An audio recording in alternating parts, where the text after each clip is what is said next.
নমস্কার, আমি পূর্বা ব্যাঙ্গালোর থেকে বলছি। কাছে দূরে দেশ ও দেশের বাইরে যে যেখান থেকে আমার ভিডিওটি দেখছেন সকলকে আমার আন্তরিক শুভেচ্ছা। ব্যাঙ্গালোরে বাঙালি চ্যানেলে আপনাদের সকলকে আরও একবার স্বাগত। আজ আমি ব্যাঙ্গালোরে মণিপাল হসপিটাল সম্পর্কে বিস্তারিত আলোচনা করব। মণিপাল হসপিটালে সবথেকে ভালো চিকিৎসা করা হয়ে থাকে। ব্যাঙ্গালোরে মণিপাল হসপিটালের অনেকগুলি শাখা আছে। ওল্ড এয়ারপোর্ট রোডে যে মণিপাল হসপিটালটি আছে, আমি সেটি সম্পর্কে আজকে আলোচনা করব। এখানে ট্রিটমেন্টের নিয়ম, কিভাবে আসবেন, কোথায় থাকবেন, চিকিৎসা করানোর সমস্ত নিয়মাবলী, কি ট্রিটমেন্ট হয় এবং কেমন খরচ পড়বে বা ডক্টরের ফিস কেমন, সেগুলো নিয়ে সমস্ত কিছু নিয়েই আলোচনা হবে। এই হসপিটালের অ্যাড্রেস হচ্ছে 98 HAL old airport road, Kodihalli, Bengaluru, Karnataka. Phone number হচ্ছে 1800102467। আর একটি নাম্বার হচ্ছে 9606048970।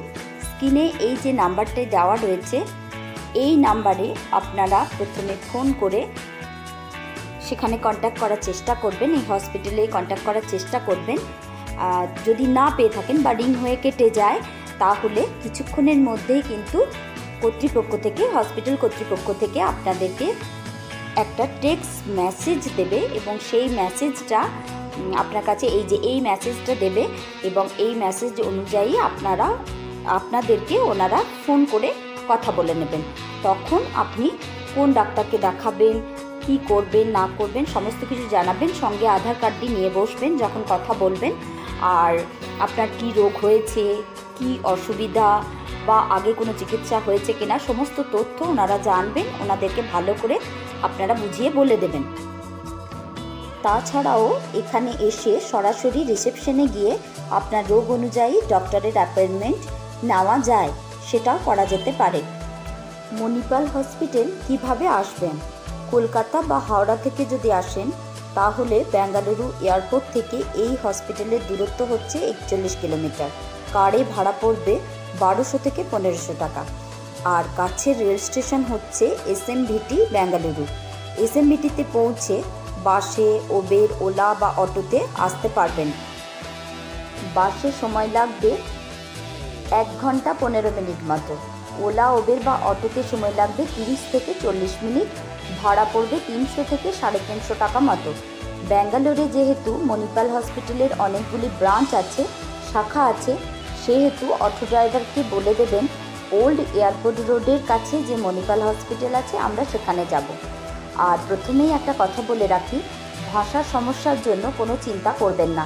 এই হসপিটালে একটা আলাদা ডিপার্টমেন্ট আছে, বেঙ্গল এক্সিস বলে আলাদা একটি রুম রয়েছে। এখানে সম্পূর্ণ বাংলায় কথা বলেন কর্তৃপক্ষরা। হসপিটাল কর্তৃপক্ষরা আপনার কাছে বাংলায় কথা বলে আপনার সমস্যা, কোন ডাক্তারকে দেখাবেন বা রেজিস্ট্রেশন করানোর জন্য সমস্ত কথা বাংলায় এই রুমটিতে বলে। অতএব কমিউনিকেশনের কোনো সমস্যা হবে না, সেই নিয়ে চিন্তার কোনো ব্যাপার নেই। এই হসপিটালটি হচ্ছে মেন রোডের পাশেই। মণিপাল হসপিটালের স্ট্যাটাস হচ্ছে লাইভস অন। তো ঢুকেই দেখবেন বিশাল বড় রিসেপশনের দুদিকেই কাউন্টার রয়েছে আর সামনেই রয়েছে গণেশের মূর্তি। এই বিগ্রহ প্রতিদিন পূজিত হন। ব্যাঙ্গালোরের যে কোনো হসপিটাল বা বড় মলে গেলে আপনি দেখতে পাবেন এন্ট্রান্সেই গণেশের মূর্তি। এই গণেশের মূর্তি প্রতিদিনই পূজিত হন। আপনি যখন প্রথমেই হসপিটালে ঢুকবেন, এন্ট্রি গেটে স্ক্যানার থাকবে, আপনার ব্যাগ চেক হবে। যদি ব্যাগের মধ্যে কাঁচি, ছুরি, ব্লেড জাতীয় কোনো জিনিস থাকে, তাহলে এরা ঢুকতে দেবে না। আর যদি আপনি ভুলবশত এগুলো রেখেও ফেলেন, তাহলে ডাক্তার দেখিয়ে ফেরার পরে এনারা ফেরত দেবে, ওদের কাছে জমা রাখবে। এরপরেই আপনাকে প্রথমেই রেজিস্ট্রেশন করতে হবে। যদি আপনি ভাষা সংক্রান্ত কোনো সমস্যায় পড়েন, এখানে যে বেঙ্গল এক্সিস রুম আছে, সেখানে যে স্টাফরা আছেন, ওনারা রেজিস্ট্রেশনে সাহায্য করবে। তাছাড়াও প্রচুর বাঙালি স্টাফও আছেন এই হসপিটালে। তাতেও যদি রেজিস্ট্রেশন করতে অসুবিধা হয়, রিসেপশনে কথা বলতে পারেন। না হলে এখানে যে ম্যাডামরা দাঁড়িয়ে থাকবেন, এনাদের সাথেও আপনারা কথা বলতে পারেন। এনারা এখানে হেল্প করার জন্যই থাকবেন। তাও যদি অসুবিধা হয়, একদম সোজা গিয়ে বাঁ দিকে পড়বে বেঙ্গল এক্সিস রুম। এখানে গিয়ে রেজিস্ট্রেশন করতে কোনো অসুবিধা হবে না। এখানে যে স্টাফরা আছেন সবাই বাঙালি। যদি আপনি ফর্ম ফিল আপ করতে না পারেন, এনারাই আপনাকে ফর্ম ফিল আপ করে দেবে। এই হসপিটালে লিফট তো আছেই, তাছাড়া সিঁড়িও রয়েছে। আর তাছাড়াও এই হসপিটালে বেসমেন্টে 3টে ফ্লোর আছে, অর্থাৎ আন্ডারগ্রাউন্ডে তো 3টে ফ্লোর আছে। ডায়াবেটিস ও ইএনটি অর্থাৎ নাক কান গলার যে ডিপার্টমেন্ট রয়েছে সেটা রয়েছে -1 ফ্লোরে। আর এই -1 ফ্লোরেই রয়েছে ল্যাব বা প্যাথোলজি ডিপার্টমেন্ট, অর্থাৎ কোনো টেস্ট করাতে হলে এই -1 ফ্লোরেই আসতে হবে আপনাকে। আর ইসিজি করাতে হলে যেতে হবে 1st ফ্লোরে। তো যেটা বলছিলাম যে রেজিস্ট্রেশন করানোর সময় সঙ্গে অবশ্যই আধার কার্ড রাখবেন। রেজিস্ট্রেশন করতে মোটামুটি 300 টাকা খরচ পড়বে। ওনারা রেজিস্ট্রেশন হয়ে যাওয়ার পরে এটিএম কার্ডের মতো একটা কার্ড ও সঙ্গে একটি ফাইল দেবেন। আর কোন ডিপার্টমেন্টে কোন ডাক্তারকে দেখাতে চান বলতে হবে, বা আপনার রোগের ধরন অনুযায়ী ওনারাও ডাক্তার সাজেস্ট করে দেন। এবার ওই কার্ড ও ফাইলটি নিয়ে চলে যেতে হবে যে ডিপার্টমেন্টে আপনি ডাক্তার দেখাবেন। সেই ডিপার্টমেন্টেও একটি রিসেপশন থাকবে, সেখানে কার্ড ও ফাইলটি আপনাকে দেখাতে হবে।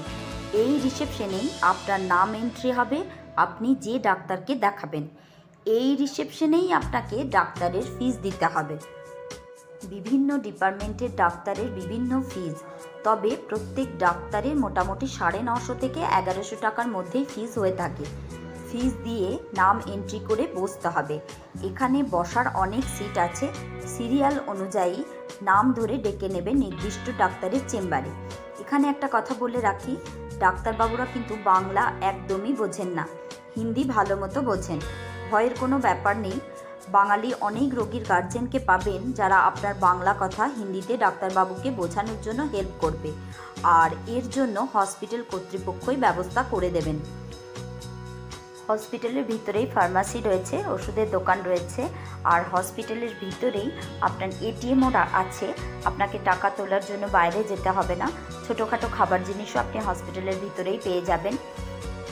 এই হসপিটালে সমস্ত রোগের ট্রিটমেন্ট হয়ে থাকে। নাক কান গলা, কিডনি সংক্রান্ত সমস্যা, হার্টের সমস্যা, সমস্ত কিছু ট্রিটমেন্ট হয়ে থাকে। আর এই হসপিটাল সোম থেকে শনিবার খোলা থাকে, রবিবার বন্ধ। অর্থাৎ রবিবার ডাক্তার দেখানো হয় না, কিন্তু কোনো টেস্ট করানো থাকলে করানো যায়। আর এগুলো হচ্ছে কোন ডিপার্টমেন্টে কোন কোন ডাক্তার বসেন তার একটা তালিকা। আর এই মণিপাল হসপিটাল সম্পর্কে যে আমি বিস্তারিত আলোচনা করলাম, তাতে আপনাদের যদি ভালো লেগে থাকে বা কোনো জিজ্ঞাসা থাকে, তাহলে আপনারা আমাকে প্রশ্ন করতে পারেন, কমেন্ট করতে পারেন। আর এর আগে আমি সাই বাবা হসপিটাল নিয়ে, যেখানে বিনামূল্যে চিকিৎসা হয়, সেই হসপিটাল নিয়েও বিস্তারিত আলোচনা করেছি। যদি আপনারা চান তো আপনারা দেখে নিতে পারেন, আমার ভিডিওতে আছে, আগের ভিডিওতে আছে, ডেসক্রিপশনে আমি লিঙ্ক দিয়ে দিচ্ছি, তো সেখানে আপনারা দেখে নিতে পারেন। মণিপাল হসপিটালে আপনারা দেখাতে এলে কোথায় থাকবেন বা কোথায় থাকলে সুবিধা হবে, সেটা হচ্ছে মণিপাল হসপিটালের খুব কাছেই কডিহালি রোডে রুম পেয়ে যাবেন। সেখানে ভাড়া পড়বে 900 থেকে 1000 টাকার মতো। হাঁটা পথে হসপিটালে পৌঁছতে আপনার সময় লাগবে 10 মিনিট, অটোতে ভাড়া পড়বে 100 টাকা। আর আপনি এই কডিহালি রোডে না থেকে আপনি যদি কাঠগুড়ি বা হোয়াইটফিল্ডে থাকেন, সেক্ষেত্রে আপনার ঘর ভাড়া কম পড়বে বা বাঙালি খাবারও আপনি পাবেন। কিন্তু যেটা অসুবিধা হবে সেটা হচ্ছে বারবার আপনাকে হসপিটাল আসতে হবে, কারণ আপনাকে বিভিন্ন টেস্ট করাতে হবে। সেই টেস্টের জন্য একদিন তো হবে না। আর সেই সূত্রে ওই কাঠগুড়ি থেকে আপনার হসপিটালের দূরত্ব অনেকটা হওয়ার জন্য আপনার অটো ভাড়া প্রায় আসতে 500 টাকা, যেতে 500 টাকা, মানে 1000 টাকা আপনার ভাড়া পড়ে যাবে। সেই সূত্রে আপনার কাঠগুড়িতে না থেকে কডিহালি রোডে থাকাটাই বেটার হবে, সেটা হলেই সুবিধা হবে। আমার ভিডিওটি যদি ভালো লেগে থাকে প্লিজ লাইক করতে ভুলবেন না, আর অবশ্যই আমার চ্যানেলটি সাবস্ক্রাইব করে নেবেন পরের ভিডিওগুলি দেখার জন্য। আজ এই পর্যন্তই। ভালো থাকবেন, সুস্থ থাকবেন, দেখা হবে খুব তাড়াতাড়ি।